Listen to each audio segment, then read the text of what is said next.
You ever get betrayed by someone on your own team? Imagine this. You're seconds away from victory. One kill left, but the teammate who spent the entire game making your life miserable suddenly disappears. Gone.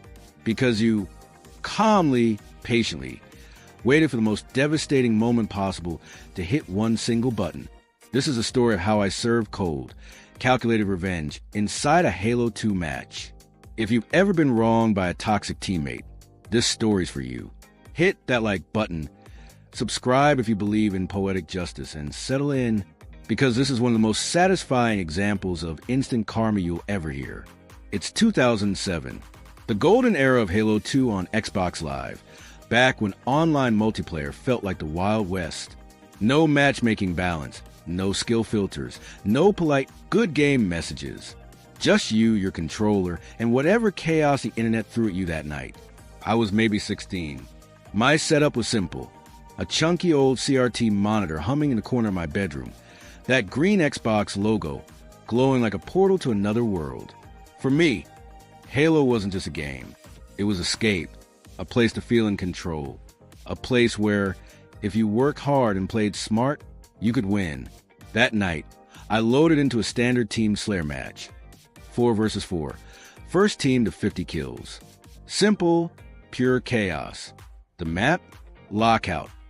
Icy platforms, tight hallways, and that open middle where only the brave or the stupid dare to jump. The game started like any other. I grabbed my favorite weapon combo, the battle rifle, and a sniper. I managed to scoop right off spawn. I felt good, confident, until I heard the sound that every Halo player dreads. 3 quick bursts. Friendly fire. My shield cracked red. At first, I thought maybe it was an accident. Maybe my teammate just panicked. But then the 4th burst came. And that was it. Team kill. I respawned confused, irritated. Then I saw the kill feed. Teammate name betrayed, my gamertag. And right after that, a message in voice chat. His voice smirking through static. Hey, sorry man, needed that sniper. I could hear him laughing with his buddy on the mic. That mocking, teenage Lord of the Lobby kind of laugh. The kind that makes your blood boil, not because it hurts, but because it's so unnecessary. He didn't need to kill me. He wanted to. Fine, I thought. One bad apple. Let's move on. But it happened again. And again. Every time I got a good weapon, the rocket launcher, the sniper, even the sword, he'd follow me like some twisted shadow. He'd wait until I dropped my guard, then unload on me just to take what I earned. And each time, the betrayal burned a little deeper. Not just in the game, but in that place of quiet frustration where you start thinking, why do people like this even exist? My team was losing ground, mostly because this clown spent more time killing me than the actual enemies. And then, finally, the game itself stepped in.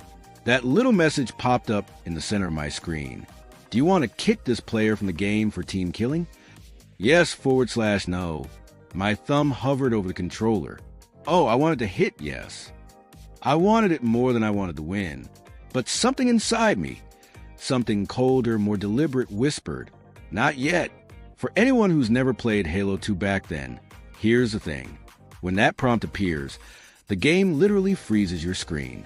You can't move. You can't shoot. You can only wait until you make your choice. So I didn't respond. I just sat there, watching the chaos play out in the corner of my screen. The score ticking up slowly, 42-38, 45-47. My team, my other teammates, were fighting tooth and nail to pull ahead. And meanwhile, I just sat there in silence, controller in hand, waiting. My heart was pounding, because I knew what I was about to do. That teammate, the one who'd been tormenting me the entire game, had no idea that I was sitting on the power of God and karma itself. He kept playing, kept racking up kills. Probably thought he'd already gotten away with it. Maybe he even forgot what he did. But I didn't. I watched as our score hit 48, then 49. We needed one more kill to win the match. The entire game was seconds from ending, victory, right within reach. That's when I moved my thumb, slowly, deliberately, over to the yes button, and I pressed it. In an instant, The sound of his mic cut out. His name disappeared from the player list. He was gone, disconnected, booted, exiled from the very victory he thought he'd stolen from me. And then, like poetic timing from the gaming gods themselves, one of my real teammates got the final kill. Game over. Victory. I sat back, controller resting on my lap, and just smiled. Not a big, triumphant smile. A quiet one. The kind you give when justice finally catches up.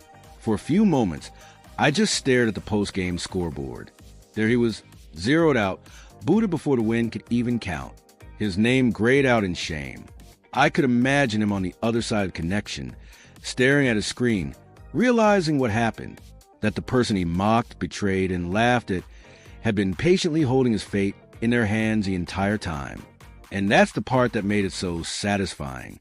Because revenge isn't always about rage or payback. Sometimes it's about patience, about knowing when to wait, about letting the universe hand you the perfect setup, and just pressing yes. After that game, I didn't queue again for a while.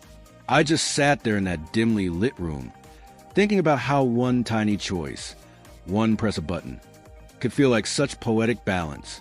Because life's kind of like that, isn't it? People can mess with you, disrespect you, make you feel powerless. But every now and then, you get that rare, perfect moment where the power shifts. And when it does, it feels so good. So there I was, watching the screen fade to black, my team celebrating the win, and my toxic teammate, the one who betrayed me over and over, sitting in the void. He thought he'd won the game. He thought he was smarter, faster, untouchable. But in the end, he never saw it coming. The revenge wasn't loud. It wasn't explosive. It was a quiet click, right before the buzzer. And honestly, that silence was the sweetest sound I've ever heard in a video game. The funny thing about karma, it doesn't always strike fast, but when it does, it's perfectly timed. So if you ever find yourself dealing with someone who tries to take advantage of you, remember this. You don't always need to fight back right away. Sometimes all you need is patience and the perfect moment to press yes. If this story gave you chills, drop a like and tell me in the comments, what's the most satisfying revenge you've ever witnessed, in a game or in real life? And don't forget to subscribe for more true stories of justice, karma, and revenge served cold. Because as this Halo 2 player learned, sometimes the best victory is the quiet one.